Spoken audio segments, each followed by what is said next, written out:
ನಮ್ಮದು ಸ್ವಂತ ಮನೆ ಮೇಡಮ್, ನಮ್ಮದು ಶೀಟ್ ಮನೆ ಇದ್ದಿದ್ದು. ಆವಾಗ ಏನು ಮಾಡ್ತಾಯಿದ್ದೆ ಅಂದರೆ ಅಡುಗೆ ಮನೆಯಲ್ಲೇ ಬಚ್ಚಲು ಮನೆಯೂ ಇರ್ತಾಯಿತ್ತು. ಒಂದು ಸಿಂಗಲ್ ರೂಮು, ಒಂದು ಹಾಲು, ಒಂದು ಅಡುಗೆ ಮನೆಯಲ್ಲೇ ಬಚ್ಚಲು ಮನೆ. ಆ ಬಚ್ಚಲು ಮನೆಯಲ್ಲೇ ಚೇರ್ ಹಾಕ್ಕೊಂಡು ನಿಂತ್ಕೊತಾ ಇದ್ದ, ವಿತೌಟ್ ಲೈಟು. ಕಿಟಕಿದು ಅಡುಗೆ ಮನೇಲಿ ಕಿಟಕಿ ಬೆಳಕು ಬರ್ತಾಯಿತ್ತಲ್ಲ, ಆ ಅಡುಗೆ ಮನೆ ಬೆಳಕಲ್ಲೇ ನಾವು 3 ವರ್ಷ ವೀಡಿಯೋ ಮಾಡಿರೋದು, ಲೈಟ್ ಇಲ್ದಿರ. ಏನಾದರೂ ಇವಾಗ ಮೋಡ ಮಳೆ ಥರ ಬಂದಾಗ ಬೆಳಕು ಸಿಗ್ತಾ ಇರಲಿಲ್ಲ, ಆವಾಗ ಆದ್ರೂ ಅದರಲ್ಲೇ ವೀಡಿಯೋ ಮಾಡಿದ್ದೀರಿ. ಎಷ್ಟೊಂದು ಬೇಕಂದ್ರೆ ನೀವು ಚೆಕ್ ಮಾಡಿ, ಅಲ್ಲೇ ವೀಡಿಯೋಗಳೆಲ್ಲ ಕಿಟಕಿ ಬೆಳಕಲ್ಲೇ ನಾವು ಅಡುಗೆ ಮಾಡಿರೋದು.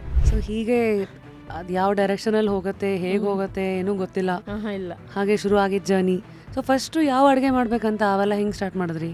ಅದೇ ಫಸ್ಟ್ ನಾನು ಮಾಡಿದಾಗ ಅದೇ ಕಂಪ್ನಿಯಿಂದ ಎಲ್ಲ ತೊಗೊಬಂದಿದ್ದೆ ನಾನು, ಉಳ್ದಿತ್ತಲ್ಲ ಅದರಲ್ಲಿ ಕೋಸಂಬರಿ ಮಾಡಿದ್ವಿ.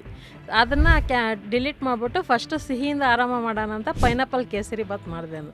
ಯಾಕಂದರೆ ಕೇಸರಿ ಬಾತ್ ಅಂದರೆ ನನಗೆ ತುಂಬ ಇಷ್ಟ. ಯಾರಿಗೇನು ಇಷ್ಟ ಆಗಲ್ಲ ಅದು ನನಗಿಷ್ಟ. ಇವಾಗ ಕೆಲವ್ರಿಗೆ ಉಪ್ಪಿಟ್ಟು ಇಷ್ಟ ಆಗಲ್ಲ, ನಮ್ಗೆ ಉಪ್ಪಿಟ್ಟು ಡೈಲಿ ಮಾಡಿಕೊಟ್ರೆ ತಿಂತೀನಿ, ಆ ಥರ ನಂದು. ಆವಾಗ ಫಸ್ಟು ಸ್ವೀಟಿಂದ ಆರಾಮ ಮಾಡಿಕೊಂಡು, ನನಗೆ ಯಾವುದೇದು ಇಷ್ಟ ಇರಲಿಲ್ಲ ಅಡುಗೆ ಮಾಡ್ಕೊಂಡೋದೆ, ಅವೇ ಫುಲ್ ಫೇಮಸ್ ಆಗೋಯಿತು. ಫುಲ್ ವಿಡಿಯೋನ ನೋಡಿ ಆನ್ ರ್ಯಾಪಿಡ್ ರಾಶ್ಮೀಸ್ ಯೂಟ್ಯೂಬ್ ಚಾನಲ್.